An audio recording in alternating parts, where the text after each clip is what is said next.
7. La décision de choisir Dieu. Crois-tu réellement pouvoir faire une voie capable de noyer celle de Dieu?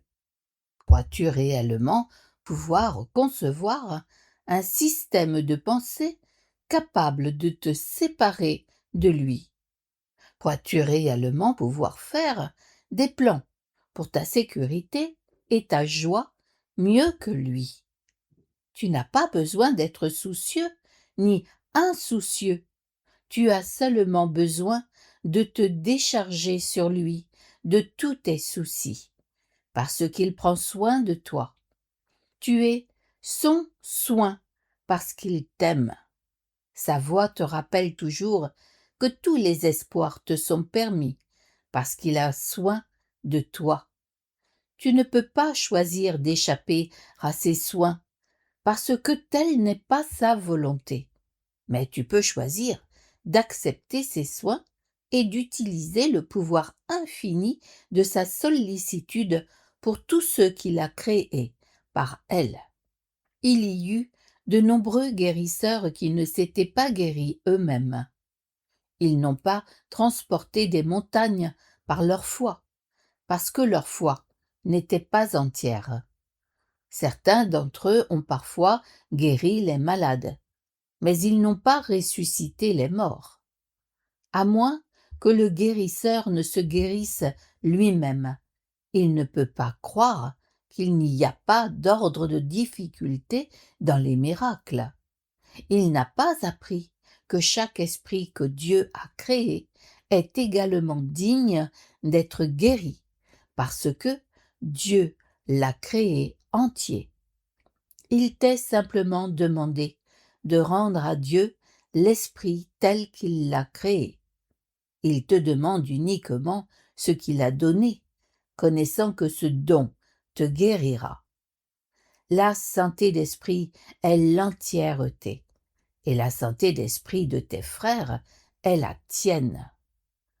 Pourquoi écouterais-tu les incessants appels insans dont tu penses faire l'objet, quand tu peux connaître que la voie pour Dieu est en toi? Dieu t'a remis son pur esprit, et il te demande de lui remettre le tien. Sa volonté est de le garder dans une paix parfaite, parce que tu es avec lui d'un seul pur esprit. T'exclure toi-même de l'expiation, c'est l'ultime tentative désespérée de l'ego pour défendre sa propre existence. Cela reflète à la fois le besoin de l'ego de séparer et ton désir de te ranger avec son état de séparation. Ce désir signifie que tu ne veux pas être guéri. Mais le temps est maintenant. Il ne t'a pas été demandé de mettre au point toi-même le plan du salut, parce que, comme je te l'ai dit plus tôt, le remède ne pourrait pas être fait par toi. Dieu lui-même t'a donné la parfaite correction pour tout ce que tu as fait qui n'est pas en accord avec sa sainte volonté.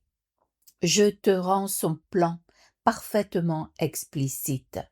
Je te dirai aussi quel y est ton rôle et quelle urgence il y a à le remplir. Dieu pleure sur le sacrifice de ses enfants qui se croient perdus pour lui. Chaque fois que tu n'es pas entièrement joyeux, c'est que tu as réagi avec un manque d'amour à l'une des créations de Dieu. Percevant cela comme un péché, tu te mets sur la défensive parce que tu t'attends à être attaqué. La décision de réagir de cette façon t'appartient et elle peut donc être défaite.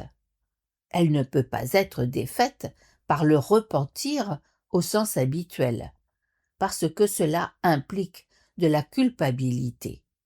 Si tu te permets de te sentir coupable, tu renforceras l'erreur plutôt que de lui permettre d'être défaite pour toi. La décision ne peut pas être difficile. Cela est évident quand tu te rends compte que tu dois déjà avoir décidé de ne pas être entièrement joyeux si tu ne l'es pas. Par conséquent, la première étape pour défaire cela consiste à reconnaître que tu as pris activement la mauvaise décision, mais que tu peux tout aussi activement prendre une autre décision. Sois très ferme avec toi-même là-dessus et reste pleinement conscient que défaire est un processus qui ne vient pas de toi, mais qui, néanmoins, est en toi, parce que Dieu l'a placé là. Ton rôle consiste simplement à ramener ta pensée au point où l'erreur a été faite, puis à la remettre en paix à l'expiation. Dis-toi ce qui suit aussi sincèrement que possible, en te souvenant que le Saint-Esprit répondra pleinement à ta moindre invitation. J'ai dû prendre la mauvaise décision parce que je ne suis pas en paix. J'ai pris la décision moi-même, mais je peux aussi prendre une autre décision. Je veux prendre une autre décision, parce que je veux être en paix. Je ne me sens pas coupable parce que le Saint-Esprit défera toutes les conséquences de ma mauvaise décision si je le laisse défaire. Je choisis de le laisser défaire en lui permettant de décider de choisir Dieu pour moi. Leçon 38. Il n'y a rien que ma sainteté ne puisse accomplir. Ta sainteté renverse toutes les lois du monde. Elle est au-dessus de toutes les restrictions de temps, d'espace, de distance et de limites de toutes sortes. Ta sainteté est une puissance totalement illimitée, parce qu'elle t'établit comme fils de Dieu, ne faisant qu'un avec l'esprit de son Créateur. C'est par ta sainteté que la puissance de Dieu est rendue manifeste. C'est par ta sainteté que la puissance de Dieu est rendue accessible. Il n'y a rien que la puissance de Dieu ne puisse accomplir. Ta sainteté peut donc enlever toute douleur, mettre fin à tout chagrin et résoudre tous les problèmes. Elle peut le faire par rapport à toi ou à n'importe qui d'autre. Elle aide chacun avec une égale puissance, parce qu'elle sauve chacun avec une égale puissance. Si tu es saint, tout ce que Dieu a créé l'est aussi.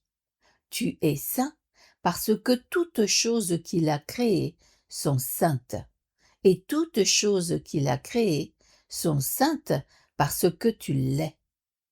Dans les exercices d'aujourd'hui, nous appliquerons la puissance de ta sainteté à tous les problèmes, difficultés ou souffrances sous toutes les formes auxquelles il t'arrivera de penser, en toi ou en quelqu'un d'autre.